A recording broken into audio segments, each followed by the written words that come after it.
70,000 spectators pack around the ring in the blistering sunshine. The championship belt of gold and silk is paraded for all to see, symbol of every heavyweight king from John L. to Willard himself. Gloves have been brought out now and fitted to their big-boned hands. The referee, Ollie Ficord, calls Willard and Dempsey from their corners for instruction. Now you can see what a difference there is in their size. Though a great athlete, the bronze challenger seems almost puny next to the giant he's about to fight. They listen quietly, almost without interest, to a story they know by heart. Sweat beading shoulders and foreheads. The crowd waits tensely. Who'll win? Willard with his fine jab and smashing uppercut, or Dempsey with his speed and the best left hook of all time? The timekeeper jerks his bell cord. Somehow it jams, and Willard doesn't hear the faint sound over the excited yelling. He pauses, looks around, puzzled, doubtful. Say, what's going on around here anyhow? Where's the bell? There it is. So the big fight begins, and Big Jess moves easily into action. The mahogany-hued Dempsey circles, moving in and out with cat-footed quickness. The champion wants to keep Jack at long range with his poking left jab, but Dempsey won't let him do it. He's never still for an instant, bobbing and weaving around. It looks like a test of speed against power, and Willard has no chance to get set against Dempsey's speed. At such a pace, there's a lot of missing and a lot of clinching. It's bound to be that way, but it's only a warm-up so far. Each is trying to figure out the other's defense, to open him up, nail him with a punch. The challenger crowds keeps on crowding. The instant he's in the open, he moves back again. His left whips in tirelessly and often. The blows miss or graze Willard. Dempsey hasn't the range yet. Jess holds whenever he can, but that's Jack's meat. Nobody's strong enough to tie him up for long, and trying to hit him is like trying to hit a sunbeam that moves away. Dempsey's hands are in motion all the time. Willard tries to block with gloves and forearms and elbows, but he's compelled constantly to retreat. What else can he do against the endlessly moving little man? And when you're going away, you can't do much damage yourself. A champion is supposed to make the fight, but try as he will, it's far beyond Big Jess. But he hasn't been hurt yet. For all the charging, for all the blows, the tall pine has suffered no injury. He's clever, knows how to handle himself, and in spite of his great size, he moves around quickly and gracefully. No, the little man won't get him. They maneuver around the center of the ring. Now watch. There's that big left, and Willard's down.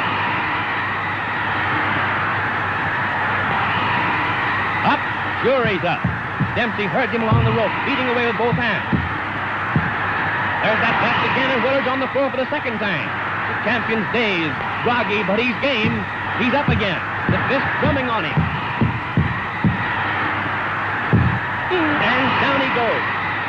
Falls along the floor like a wounded animal, crouching with his back half turned as he arises. The Mauler overwhelms him with a hysterical burst of fury that sends him to the floor for the fourth time. Dempsey stands over the stricken man, his fist cracked.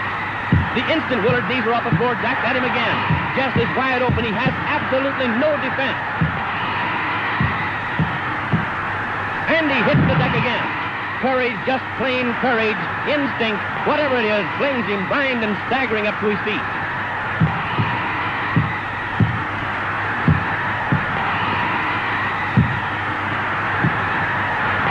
Willard reels around the ring, powerless, bumping rights and lefts into him. Clear across the opposite corner, and there he's taking it again. How can the man stand it? And there he falls, his gloved hand feeling for the rope, trying to hold himself up. Then, painfully, he drags his racked body to a half-erect position. But a right smashes into his side. Other rights crash to the head, and Willard collapses into a sitting position, dazed and helpless, after the most murderous beating a man ever took in the ring. And there's the bell. But no one hears it. Dempsey turns away. He seems doubtful, puzzled. Turns, and others rush jubilantly into the rope square. It's all over. The quickest heavyweight knockout on record. Jack hurries out of the ring to avoid the crowd. But the timekeeper and referee Ollie Ficord are yelling that it's not over. The bell had sounded before Big Jess was counted out. Where is the challenger anyway? Willard's chief second, Walter Monahan, and the other handlers have leaped into the ring to bring their man too. The champion seems helpless, but technically the fight is still on.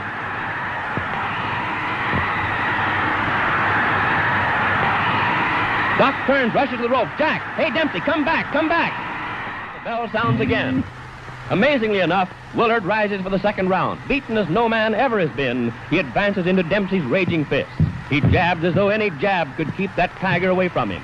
With all his wearied, broken body, Jess does his best to keep going. Why? It's no use. He hasn't a chance. But there's the tradition of all champions behind him. He has to fight even when he has nothing left to fight with. Jess may not have been a great champion, but no braver man ever laced on a pair of gloves. If he quit under punishment, no one would blame him. It's courage, nothing but magnificent courage that's holding him on his feet. No matter what he does, he can't get away from that tiger who's stalking him. His arms and legs are heavy with exhaustion. Salt sweat burns the gashes Dempsey's fists have opened. When Jack bores in and hits him, drives him around the ring, he can't muster enough strength for a dangerous punch in return. The seconds and minutes are ticking by faster and faster. There isn't much time left in the round. If he's to get his KO before the bell rings, he'll have to do it in a hurry. But Willard's only thought is to protect himself, and weak and tired as he is, it's no cinch to get him set for the finishing punch, even when he's driven helplessly back against the rope. He wobbles about and clinches, does his best to save himself from his relentless foe. There are only a few seconds remaining now. No chance for a finishing blow. It's too late. Mauler spins the champion around out there in the center of the ring. But there's the bell, and referee Pickard sends his men to the corner. Round 3, and at the start of the 3rd, there's no easing up in Dempsey's attack. His left hook still thunders. In the clinches, Willard is no longer strong enough to make even a pretense of blocking the uppercuts that shake and hurt him. Still, the clinches are the only sanctuary left him. Out in mid-ring, he's helpless. He's lost all coordination between brain and hand. His efforts are pitiful. He was big and good-looking and smiling when he came into the ring. Now he's a lurching, tottering wreck of a man. Dempsey beats at him, in the body, shifting his attack for a moment from that pitiful face.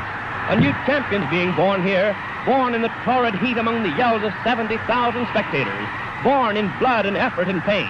It's bad for Willard, taking the hammer blows of the ring's greatest puncher, but it's no picnic for the man who's winning either. His lungs strain, his heart beats in his throat, his arms are like lead, but still he carries on that deadly attack. He pours leather at the giant who should have gone down long ago, who would have gone down, but for the heart of a lion and the endurance of a buffalo. Even the spectators are beginning to flinch at the sight. This is no fight, it's a slaughter, a massacre.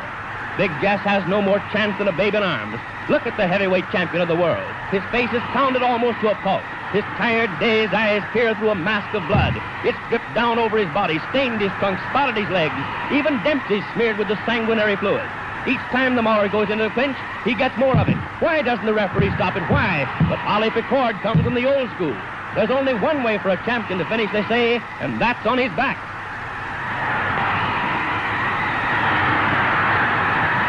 But the bloody, half-blinded Willard won't go down, not even when the tiring Dempsey's blows stagger and hurt him more and more. And again the seconds are running out. The round's nearly over. And the impossible has happened again.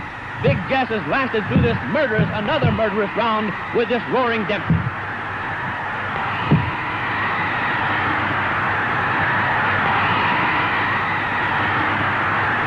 Coming up for round 4, but Willard can't come out for the 4th round. His nose and cheekbone are fractured, ribs broken, half a dozen teeth knocked out, and he's hardly strength enough to rise and shake hands with his conqueror. In this most unusual of fights, an idol has been born. Dempsey the Mauler. Unusual, every second of it. The bell failed to sound clearly at the start. The champion was knocked down 7 times in the 1st round. The challenger left the ring and had to be called back. Willard lost his title while sitting in his corner. Every minute is crammed with drama, as the ring is now with yelling, excited men. Dempsey's in everyone's minds and hearts. Dempsey the killer, Dempsey the champion. They'll see him in action for 8 flaming years to come.